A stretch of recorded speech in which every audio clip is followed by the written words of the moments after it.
ኢዮብ ይባላል። ተወልዶ ያደገው በአዳማ ከተማ ነው። አሁን ላይ የሐዋሳ ዩኒቨርሲቲ የአግሪካልቸራል ካምፓስ ተማሪ ነው። በቅጡ የውስጡን ላላስተዋለ እጅግ ደስተኛና የሚያስቀና ብሎም መልካም መንፈሳዊ ሕይወት ያለው ቢመስልም በሕይወቱ ያለው እውነታ ግን ለየቅል፣ ሰዎችም ደግሞ እሱም እንዲኖረው ከሚያስበው ሕይወቱ በእጅጉን ይርቃል። ደስታን የሚያውቀው በጥቂት ስፍር፣ እሱም እንደ አፍታ ነው። በተቻለ መጠን የውስጡን ችግር ያሳብቅብኛል ብሎ ስለሚሰጋ በእውነታው ላቅ ያለ መፈለግ ባይኖርም በጥቂቱም ቢሆን ከሰው ሊግባባ ይሞክራል። ነገር ግን የቅርብ ጓደኛ ኖሮት ብዙም ከሰው ጋር ማሳለፍ ልቡ የሚጓጓለት ተግባር አይደለም። አንዳንዴ ከሐሳቡ ሲጣላ፣ በአእምሮ የመጣውን እድፍ ማጥራት ሲሳነው፣ መውቀስ ይኖር ይሆን ብሎ ሲያስብ፣ ሳያስበው ትርቆ ሲኳትን ራሱን ያገኘዋል። ድንገት ይነሳና ይሄዳል።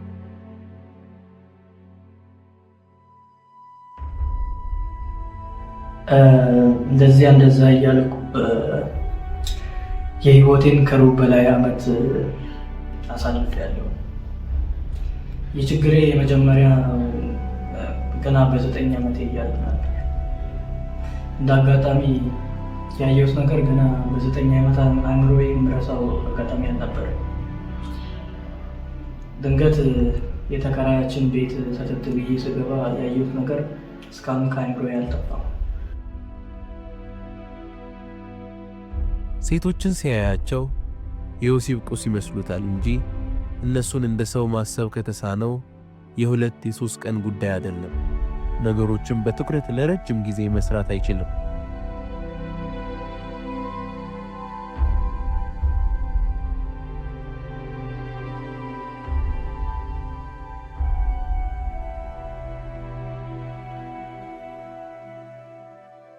በሁሉም ነገር ስኬቱ እየቀነሰ መጣ። ትምህርቱ ላይ ያለው አቋም ፍጹም ሕይወት እያጣ ሄደ።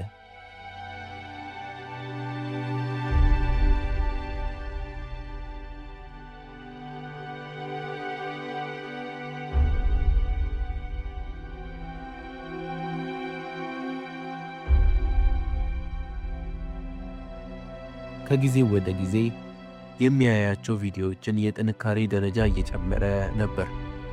ይህ ተግባርም ደግሞ አእምሮውን ከልክ በላይ ያዛለው። አጭር ደስታዎችን ለማግኘት ሲል ዶፓሚን ሴክሬት ስለሚዛባ ሳያስበው ይበሳጫል፣ ብግን ይላል።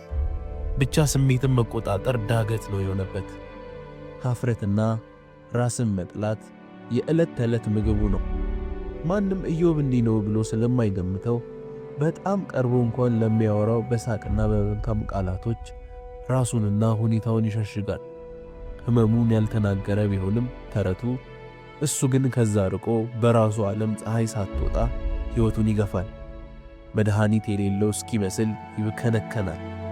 በእግዚአብሔር ፊት ሲቀርብ የሚጠላው ይመስለዋል። ሰዎች ሲያወሩ ሲያይ ድክመቱን አውቀው ያሙት አይነት ስሜት ሁለንተናውን ይዞታል። ልክ ፖርኖግራፊ አይቶ ማስተር ቤት አድርጎ ሲወጣ ሁሉም ሰው በእግዚአብሔር ተወዳጅ ደግሞም ጻድቅ፣ ብቸኛው ኃጢ በእግዚአብሔር የሚጠላ እሱ እንደሆነ ይሰማዋል።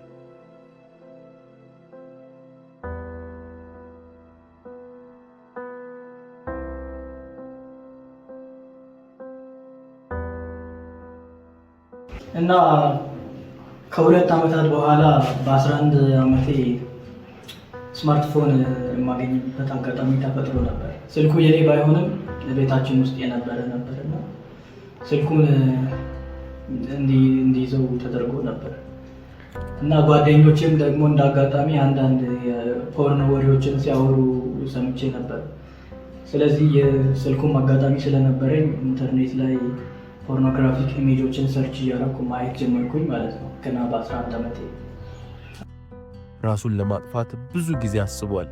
እፎቅ አናት ላይ ወጥቶ ቁልቁል እየቃኘ ከመሬት ራሲን አግኝቶ እስትንፋሴ በተቋረጠ ብሎ ወስኖ ነገሩ ሳይሆንለት ትቶትም ያውቃል። መድኃኒትም አስቦ ደግሞ ምርሱን ሞክሮ ሲነቃ ሕይወቱ ቀጥሎ ያገኘበት አጋጣሚ ብዙ ነው። ሕይወት ከጊዜ ወደ ጊዜ ከፋችበት። የእሱም ሱስ አይደለም ሊቆም፣ የሚያየው የቪዲዮ ብዛት ጨመረ። በብዛት ወጣ ያሉ ነገሮችን ማየት ከጀመረ ሰነባብቷል። ቀን ሲጨምር ጭራሽ ላይ ወጣ ይዘልቃል። በጣም አሳዛኝና ተስፋ አስቆራጭ ምዕራፎች መግለጡን ተያያዘው። ነገር ግን ምንም ኃጢ ብሆን በእግዚአብሔር ቤተ መቅደስ ላይ ባምፅም በኀፍረት በእግዚአብሔር ፊት ብዙ ባልቀርብም ነገር ግን አምላኬን ተንበርክኬም ስራመድም ቢሆን መፍትሄ እባክህን እለዋለሁ እንዳለ ነው። እንደምትወደኝ ልሁንልህ፣ እንደው መርሳት ካለብኝ አስረሳኝ፣ አእምሮዬ ሁሉ ውስጥ ያለው ጠቃሚ ነገር እንኳን ቢሆን ሁሉም ይጥፋ የሁሉ ጊዜ ጩኸቱ ነበር። ብዙ በራሴ በጣም ብዙ ጥረቶችን አደረግ ነበር ከዚህ ነገር ለመውጣት፣ ግን አንዳቸውም ከወራት ወር ደግሞ ከተወሰኑ ቀናት ያለፈ ረፍት ሰጥቶኝ አያውቅም ነበር እና ጌታ ይመስገን አሁን ላይ ማቹርድ የሆነ ሰውም ያስፈልገኝ ነበር እና በአጋጣሚው የሚመክረኝን ሰው ሳገኝ ማቹርድ እንደሆነ እንዳረጋገጥ ሙሉ ታሪኬን ለመናገር ወስኜ ነበርና ኢየሱስም ቸርነቱን አብዝቶለት በስተመጨረሻ መልካም የመፍትሄ ሰው ሳያገኝ አልቀረም። አውጥቶ አውርዶ በእግዚአብሔር ተንበርክኮ ካውንስሊንግ ቲም ለመምጣት ወሰነ። ነገሩ ድንገት ቢመስልም ነገር ግን ከዛ በጠለቁ ነገሮች እግዚአብሔር መልካም ሰው ሳይሰጥ አልተወውም። በሁሉም መልካም የሆነው ሙሴ የእሱን ኬዝ በመያዝ ያበረታው ጀመር። የኢዮብ የቅርቡ ሆነ። አብረው የጌታን ቃል ያነባሉ፣ አብረው ያሳልፋሉ።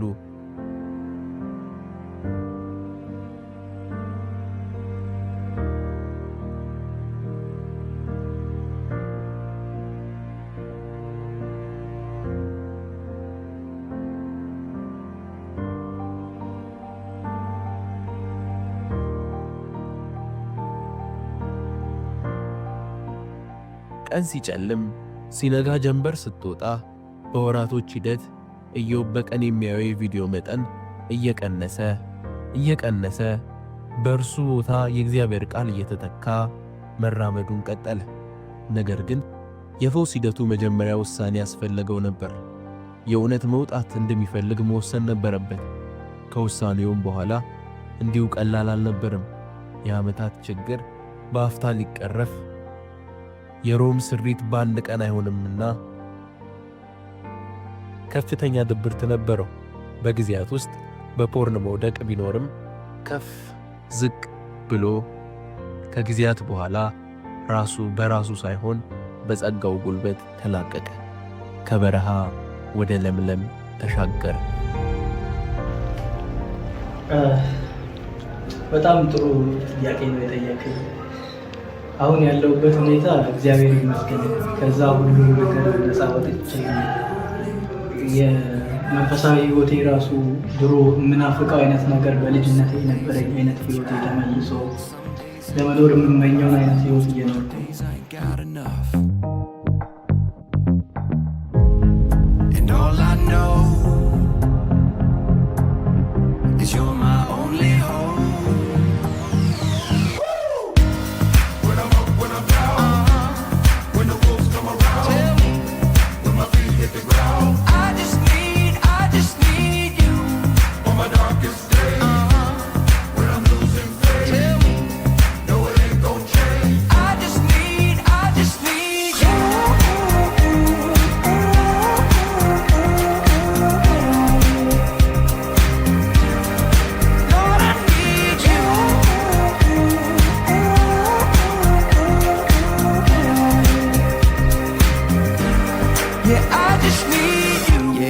walk through the valley of the shadow of death, I will fear no evil, for thou art with me.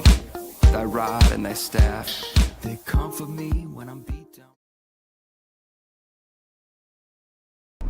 መጤ ባህሎችና ጎጂ ልማዳዊ ድርጊቶች በአዲስ አበባ ከተማ ያመጡት በተለይ በወጣቶችና ሴቶች ላይ ያመጡት ተጽዕኖ በሚል በአዲስ አበባ ላይ የዛሬ 11 አመት ማለት ነው እና የተገኘው ውጤት በጣም አስደንጋጭ ነበር እና በውጤቱ መሰረት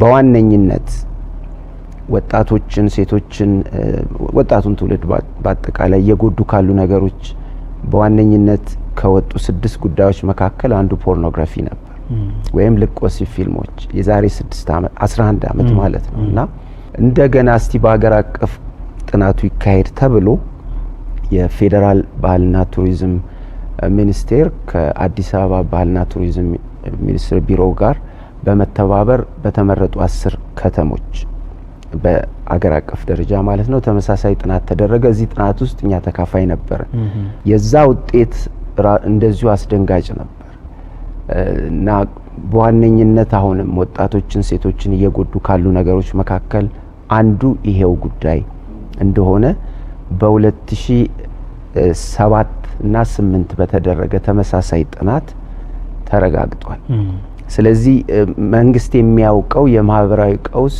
ችግር ነው ዶፓሚን የሚባል ንጥረ ነገር አለ አእምሮአችን ውስጥ እግዚአብሔር የፈጠረው ለበጎ ስራ ማለት ምናደርገውን ነገር ሁሉ በደስታ ማድረግ እንድንችል የሚረዳ ንጥረ ቅመም ነው ሆርሞን እና በትክክለኛ መጠን ሲለቀቅ የደስታ ሴንተር የምንለው አለ አንጎላችን ውስጥ እዛ ሄዶ ደስታን ይሰጠናል ግን እንዲህ አይነት ፊልሞች ወይም ግባቶች በአይን ብቻ አይደለም በጆሮም የሚገቡ በመነካትም የሚመጡ ነገሮች ደግሞ ሲደረጉ አንጎላችን እየደነዘዘ ይመጣል አንድ ነጥብ ላይ ማለትም ለብዙ ዶፓሚን ወይም ለብዙ ንጥረ ቅመም ተጋላጭ ስለሚሆን ይሄ ሴንተር ኒውክሊየስ አካምበንስ እንለዋለን እና እየተጎዳ ስለሚመጣ ምን ይፈጥራል መሰለ ልክ መከላከያ ጥሪ ያበጃል ማለት አትላክብኝ ዶፓሚንን አይነት እና ግን ያንን አጥር ለመዝለል ደግሞ የተሻለ የበለጠ ነገር ደግሞ ወደ ማየት ይገባል ማለት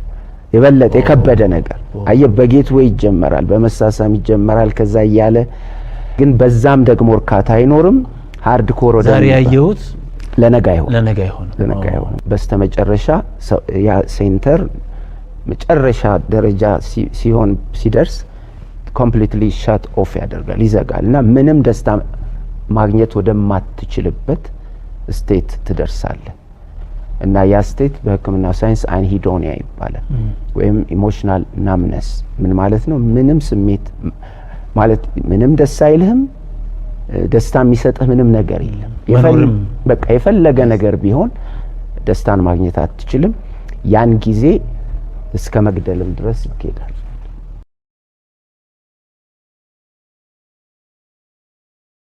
ለግል ለብቻ የሚባል ሴክስ የለም ከዚህ ነው የሚጀምረው ሴክስ ወይንም ወሲብ ወይንም ግብረ ስጋ ግንኙነት የሁለት ተቃራኒ ጾታዎች እንደ እግዚአብሔር ፈቃድ በትዳር ውስጥ ሆነው የሚቋደሱበት እግዚአብሔራዊ እና ቅዱስ የሆነ በረከት ከዛ ውጪ በግሌ እኔ ሴት ጋር እንዳልሄድ እኔ ወንድ ጋር እንዳልሄድ ለብቻ ራሴን በራሴ በቤት ያረካለው የሚባል ጨዋታ የለም ሴክስ ለብቻ አይደረግም ለብቻ ያደረኩ የምትለው ያ ሴክስ በሂደት ምን ይሆናል ከአጋንንት ጋር የሚደረግ ሴክስ ይሆናል ማስተርቤሽን ከአጋንንት ጋር የሚፈጸም የወሲብ ህብረት ነው እደግመዋለሁ ማስተርቤሽን ወይንም ሴጋ ወይንም ግለ ወሲብ ወንድም ይሁን ሴት ይሄን ሲለማመዱ እንደ ቀልድ ሊጀመር ይችላል ግን ወደ ምን ያድጋል ከአጋንንት ጋር ወደሚደረግ ሴክስ ስለዚህ ማስተርቤት ስታደርግ ወይም ሴጋ ስትፈጽም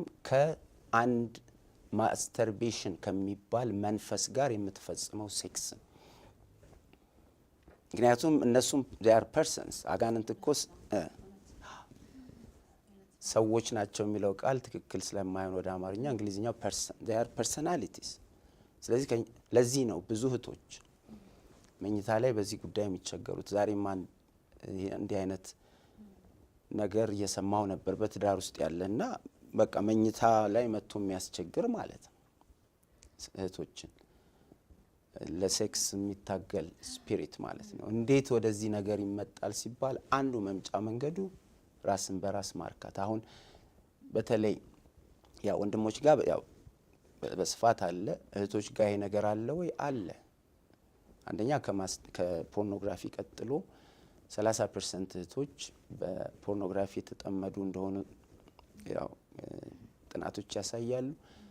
ወደ ማስተርቤሽን ልምምድ ሲገቡ ይሄ ነገር ወደ ህይወታቸው ይመጣል እና ስፒሪቱ ምንድነው የሚያደርገው? መጥቶ ያገባቸዋል፣ ጋብቻ ይፈጽማሉ። ስለዚህ መንፈሳዊ ባል ይሆናል። ሲወጣም ሚስቴን እያለ ነው የሚወጣው።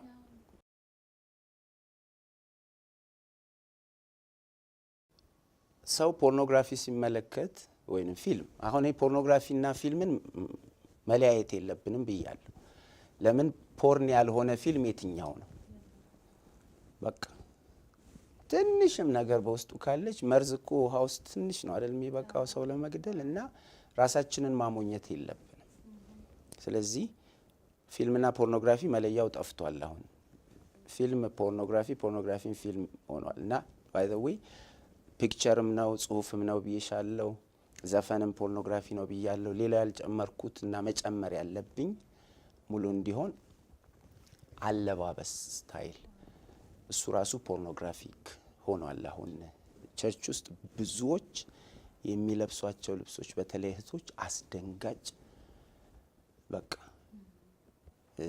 ወንዶችን እዛው ቸርች ውስጥ የሚጥል ማለት ነው። ተገላለጣለሁ። ይሄንን ምን ብየዋለሁ? በቀጥታ ስርጭት ከጣቢያው ላይቭ የሚተላለፍ ፖርኖግራፊ ነው እና በዚህ የተለከፉ ወጣቶች ብዙ ቸርች ውስጥ የተለከፉ ብዙ ገጥመውናል። አንድ አባት ቢቸግራቸው በጽሁፍ የላኩልኝ የሰጡኛል። 70 ዓመት ሽማግሌ ይሆናሉ በግምት።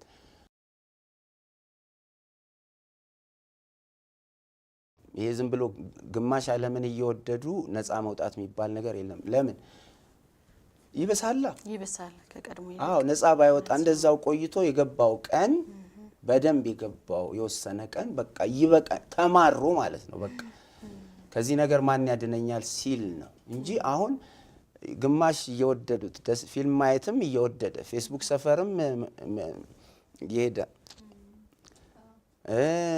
ቴሌግራም ዋንኛው መጨማለቂያ ስፍራ እዛም ይሄደ መሄድም ያማረው እንደገና ደግሞ ነፃ መውጣት እሱ አይሰራም።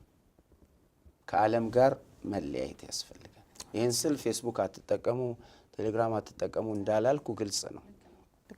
ግን ለነፍስ ስትል ግን ፌስቡክ ጥንቅር ብሎ ይቅርብ፣ ቴሌግራም ሞባይልም ጥንቅር ብሎ ይቅር ይሻላል። አዎ ሰበብ ሳናበዛ በቃ ለመገናኘት አረ ግንኙነቱ ቀርቶብን ነፍስ ገሃነም በተረፈች አይሻልም?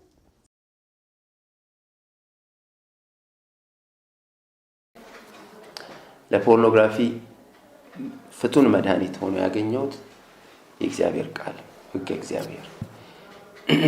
ይህንን በማንም ፊት የምመሰክረው እውነት። በፖርኖግራፊ ምክንያት የኋሊት የተንሸራተተ ወጣት ገጥሞኛል። ሪግሬስ ያደረገ ማለት ነው። 18 ዓመቱ ነው። ግን ብዙ ፖርኖግራፊ ከማየቱ የተነሳ አንዳንዴ በቀን እስከ 16 ሰዓት የአዲክሽኑ እና ወደ ኋላ ወደፊት ማድረግ ሲገባው ወደ ኋላ እንዴት ማለት ነው? አትዋን ፖይንት ልብሱንም መልበስ የማይችል ሆነ፣ መቀመጫውንም መጥረግ የማይችል፣ ጥርሱንም መቦረሽ የማይችል፣ ልብስ የምታለብሰው እናቱ በጣም ጥሩ ጎበዝ ልጅ የነበረ ማለት ነው። ትምህርቱን አቁሙ እና ከካውንስሊንጉ ባሻገር ከምክር አገልግሎቱ ጋራ የተሰጠው መንፈሳዊ እርዳታ ማለት ነው የእግዚአብሔርን ቃል በፖርን ፈንታ ቃል የእግዚአብሔርን ቃል እንዲበላን ሜዲቴት እንዲያደርግ እንዲያሰላስል በማድረግ ሂደት ከነበረበት መንፈሳዊ ተጽዕኖ ነፃ ወጥቶ ማለት በህይወቱ ከነበሩ የተለያዩ መንፈሳዊ ተጽዕኖች ነፃ ወጥቶ አሁን ወደ ትምህርት ቤት ተመልሶ እየተማረ ራሱን ችሎ ማለት ነው። ይህንን በዓይኔ አይቻለሁ፣ ምስክር ነኝ።